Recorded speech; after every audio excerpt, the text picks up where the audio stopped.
Eu me chamo Jefferson, sou responsável pela Backfriends, Bactérias são amigas e não inimigas. E antes de começar a terceira parte do nosso vídeo sobre metabolismo heterotrófico do curso de Bioquímica Bacteriana, eu gostaria de pedir para vocês se inscreverem no nosso canal do YouTube, curtir o nosso Instagram, @Backfriends, e também curtir o nosso TikTok, tá? Então, curtir o nosso TikTok, curtir o nosso Instagram, se inscrever no nosso canal no YouTube e, se possível, dar uma olhadinha no nosso site. A gente acabou de atualizar o site e eu gostaria de pedir encarecidamente que vocês dessem uma olhadinha, se possível, no site e trazer um feedback, né? Então, só assim a gente consegue melhorar se tiver feedbacks.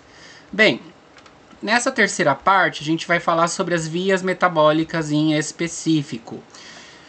É sempre importante fazer uma colinha, então eu mesmo gosto de estudar com mapa mental, não sei como vocês gostam de estudar. Quando eu estou estudando eu faço mapas mentais, eu faço palavras-chave, enfim, eu faço checklists e é dessa forma que eu estudo. E uma coisa que é importante, antes de começar a falar das vias metabólicas em específico, eu vou pegar um mapa metabólico. O legal de gravar com a tela é que a gente pode fazer isso na hora. Então, vou pegar um mapa metabólico. E é o seguinte, geralmente a gente aprende mapas metabólicos nos cursos de bioquímica, no geral de graduação. A gente sempre aprende a pegar um mapa metabólico, esse aqui.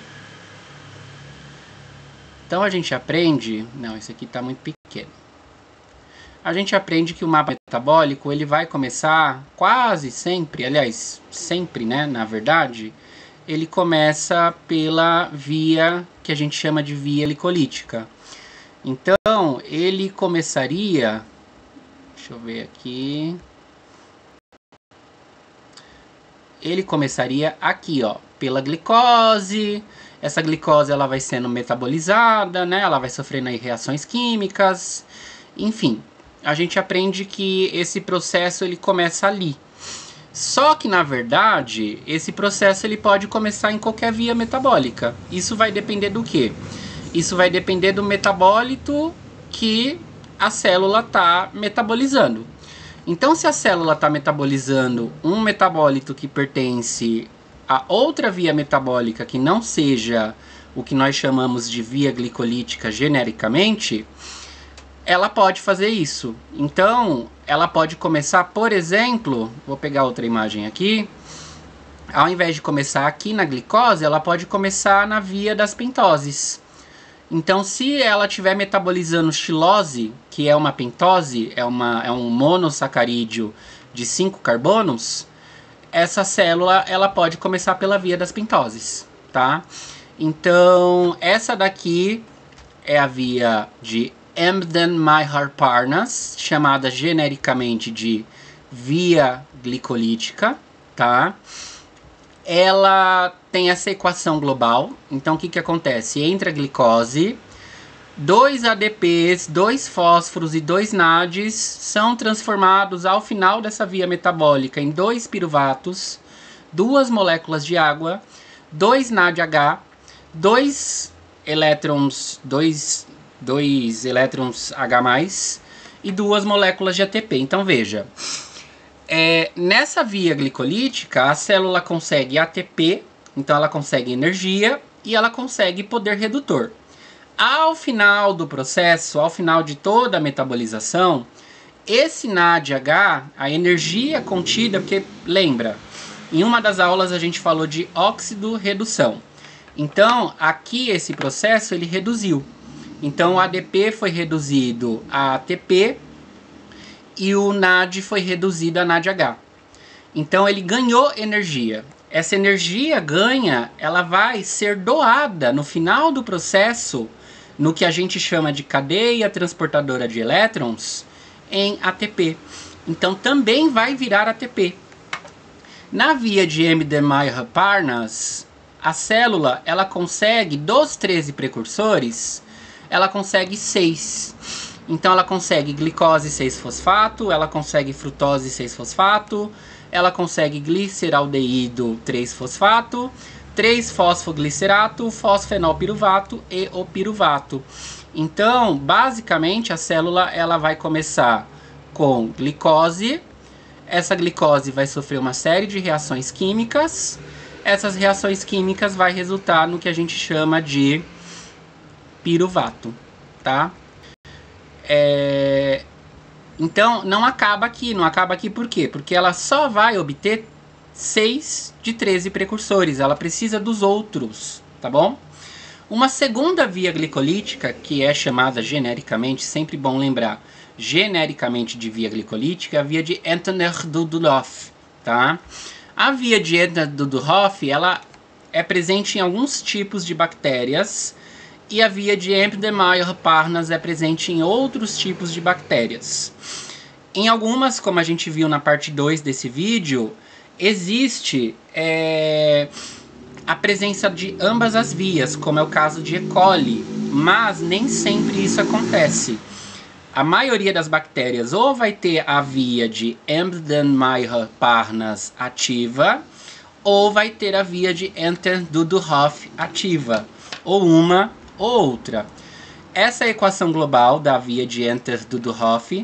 Veja que aqui também acontece o processo de redução e o processo de aquisição do piruvato. Então, a glicose, quando o metabolismo inicia o processo pela glicose, que a gente aprende, né, sempre pela glicose, mas ele pode começar por outra molécula que não seja glicose, ela vai ter como resultado poder redutor NADP. Veja, nesse caso, tem poder redutor NAD e NADP, diferente da via de Embden-Mayer-Parnas, onde são 2 NADs, tá? E qual que é a diferença disso? Por que que isso é importante da gente saber? Se você estiver fazendo, por exemplo, um processo de engenharia metabólica, na hora que você estiver desenhando o metabolismo, essa diferença ela vai ser muito impactante na hora de você fazer a equação global das suas reações químicas. Então, na hora de você prever como vai ser o comportamento das suas vias metabólicas, você considerar ou não o fosfato, né, no caso NADP ou NAD, isso vai impactar no seu balanço energético, que a gente chama de balanço energético, tá? Então, dos 13 precursores, a via de Entner-Dudulov, ela supre aí 5.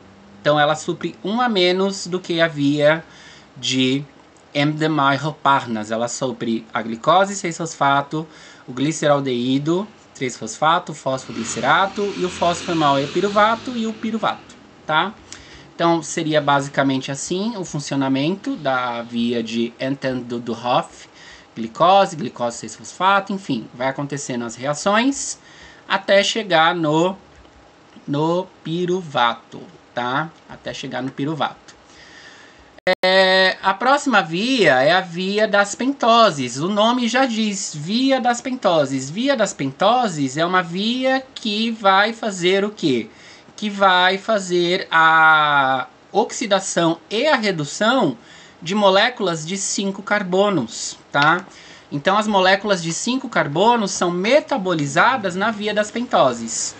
Então, lá na via das pentoses, vai acontecer o quê? Vai acontecer a obtenção de 6 compostos precursores de 13.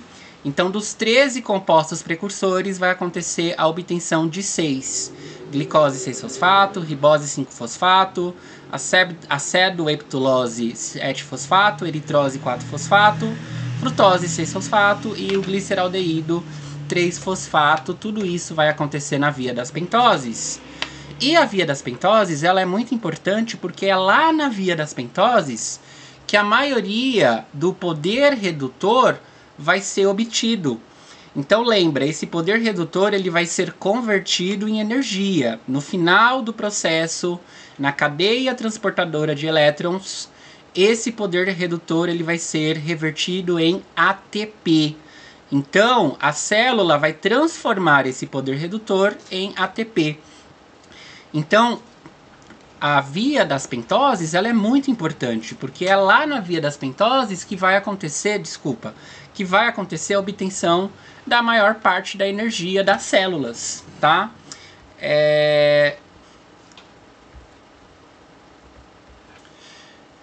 Então é na via das pentoses. Bem, vamos, aqui é a visão geral da via das pentoses, né? Então até um certo ponto das vias das pentoses é a via glicolítica. Então ela compartilha certas reações com a via glicolítica até que ela começa o seu processo de via das pentoses de fato, tá? A próxima via, a via da fosfocetolase, que é a via onde a gente vai ter aí a obtenção de 10 dos 13 precursores. Então, são esses precursores listados aqui em negrito, tá? Eu não vou repetir, porque eu já falei várias vezes, senão vai ficar cansativo o vídeo, tá?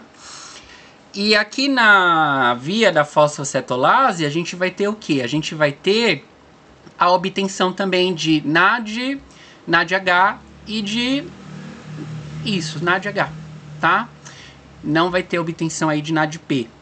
No caso, isso seria na via das pentoses.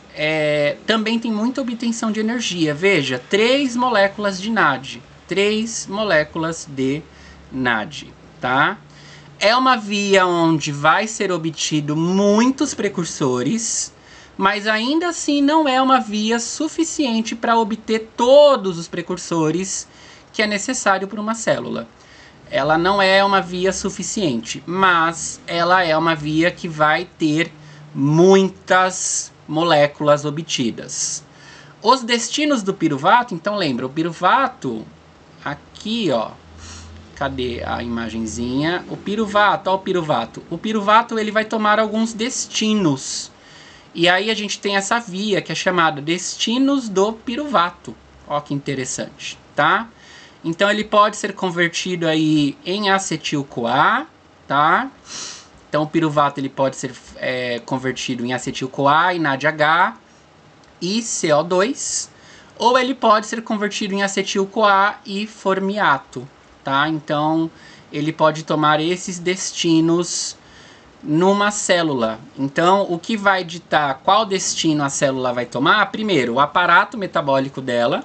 Então, se ela é capaz de fazer esse metabolismo ou as condições que ela está sobrevivendo.